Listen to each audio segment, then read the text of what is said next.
আসসালামু আলাইকুম ওয়া রাহমাতুল্লাহি ওয়া বারাকাতুহু।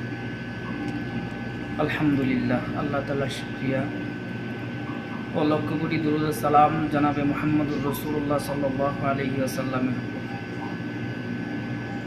আজকে আমি আবারও কিছু কথা নিয়ে আসছি আপনাদের সামনে। তবে আজকে মনে অনেক কষ্ট,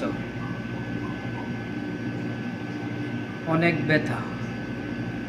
আসলে যদি গভীরভাবে ভাবা যায় বা চিন্তা করা যায় তখন কষ্ট লাগারই কথা।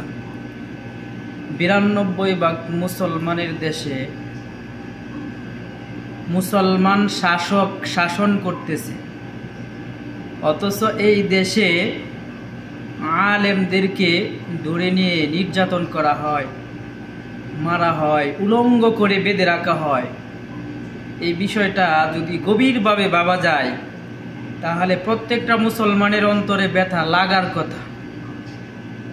এবং মাদ্রাসার ছাত্রীকে, অল্প বয়সের এক ছাত্রীকে হিন্দুরা ধর্ষণ করছে। এই বিষয়গুলা অত্যন্ত ঘৃণিত এবং লজ্জাজনক।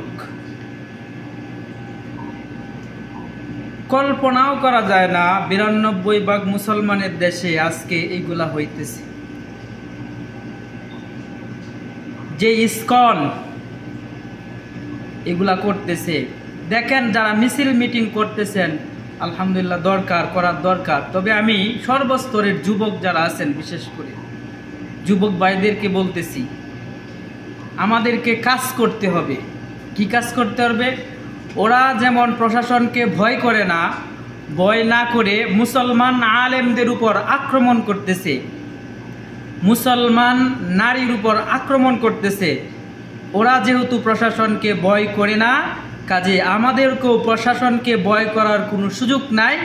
আমাদেরকেও ওরা যেভাবে অন্যায় করতেছে আল্লাহ এবং রসুলের বিরুদ্ধে, রাষ্ট্রের বিরুদ্ধে, সকল গণমানুষের বিরুদ্ধে এরা যেভাবে অন্যায় করতেছে, আমাদেরকে সেভাবে তাদেরকে শাস্তি দিতে হবে জনসম্মুখে।